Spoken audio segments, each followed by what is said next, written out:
Discours prononcé par le général de Gaulle à Alençon le 10 août 1947, à l'occasion de l'anniversaire de la libération d'Alençon et en présence du général Leclerc. En commémorant avec enthousiasme sa libération, votre noble cité prouve qu'elle ne cède pas à l'erreur vulgaire de méconnaître aujourd'hui ce qui fut réussi hier. Les paroles que vient de prononcer monsieur le maire d'Alençon attestent qu'ici, on se souvient de ce qu'a pu signifier, après tant de malheurs et tant d'humiliations, la fuite de l'envahisseur devant les armes françaises. L'attitude de toute la population montre que, parmi tant d'événements historiques auxquels Alençon est fier d'avoir participé, elle estime, à juste titre, que sa libération par la glorieuse 2e division blindée est sans doute le plus éclatant. Ce que sut accomplir, sous les ordres du général Leclerc de Haute-Cloque, le groupe d'hommes qui fut d'abord la petite troupe du Tchad, puis la colonne mobile de Libye et de Tunisie, enfin la 2e division blindée, la patrie l'a gravé dans ses annales et dans son cœur. Vous avez ressenti cela, pour ainsi dire en une minute, vous tous qui pleuriez d'orgueil et de joie, quand, la nuit du 11 au 12 août 1944, vous vîtes déboucher dans vos rues, à la poursuite de l'ennemi, cette fameuse grande unité. Après 4 années d'incroyables combats, menés depuis le cœur de l'Afrique jusqu'au rivage de la Méditerranée, c'est ici qu'elle prit le départ sur la route légendaire qui, par Argentan, Paris, les bords de la Moselle, la trouée de Saverne, Strasbourg et Neuf-Brisach,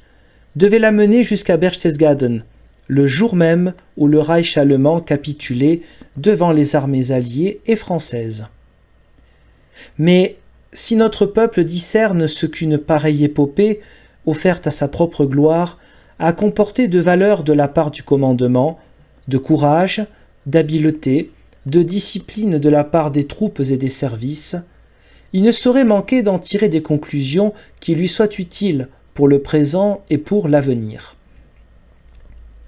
La première est qu'il commettrait vis-à-vis de lui-même une absurde injustice s'il venait à douter de ce dont ses fils sont capables, à condition qu'ils soient assemblés pour atteindre un but clair et grand, et pourvu qu'ils y soient conduits par des chefs dignes de lui. Toute l'histoire de notre résurrection, depuis le désastre de 1940 jusqu'à la victoire finale, en est la preuve réconfortante. Une nation dont les veines contiennent un sang assez généreux pour que nombre de ses enfants fournissent, dans l'extrémité du malheur, l'effort d'organisation, de cohésion, d'abnégation, qui remit ses armées en ligne, est une nation bien vivante et qui n'a point à douter de soi. Mais une autre conclusion, c'est qu'un pareil résultat ne put être obtenu qu'en puisant largement à la source la plus riche que la France possède et qui s'appelle l'initiative. Ah, certes, il était nécessaire que cette initiative fût guidée et orientée. Dans les terribles années où le destin de la patrie incombait à sa responsabilité, le gouvernement de la guerre et de la libération eut fort à faire pour que toutes les actions déployées, en vue du salut national, formassent un tout cohérent et dirigé. Mais s'il fallut à maintes reprises imposer la discipline, s'il fallut parfois même, hélas, user de la force pour amener dans la bonne voie ceux que d'odieuses consignes en avaient écartés, il reste que les vraies valeurs furent distinguées, les vrais mérites encouragés,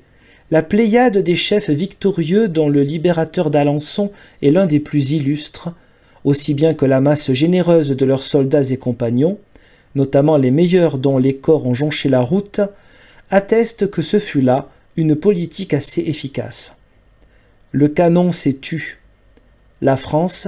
accablée d'épreuves, menacée dans son unité, et voyant de lourds nuages s'amasser sur l'Europe de l'Est, se trouve maintenant aux prises avec la tâche immense de reconstruire ses institutions, sa prospérité, sa sécurité, sa puissance. Assurément, elle ne peut l'accomplir sans l'effort résolu de la nation tout entière, et celle-ci doit le fournir. Assurément, cet effort doit être à l'intérieur, suscité et guidé, à l'extérieur, protégé par l'État, et il faut qu'il le fasse. Mais quel que puisse être, d'une part le labeur fourni par notre peuple, et d'autre part le contenu des lois, des plans et des règlements, rien ne vaudra rien si l'esprit d'entreprise ne se déploie pas du haut en bas, levain qui fait lever la pâte. Précipités au fond de l'abîme, nous en sommes finalement sortis, non point du tout en cultivant la triste médiocrité, mais en ouvrant largement carrière aux ardeurs et aux valeurs. Une fois le pays sauvé, c'est une autre vague qui a déferlé. Il faudra qu'elle se retire. Cela est indispensable au redressement de nos institutions, de notre production,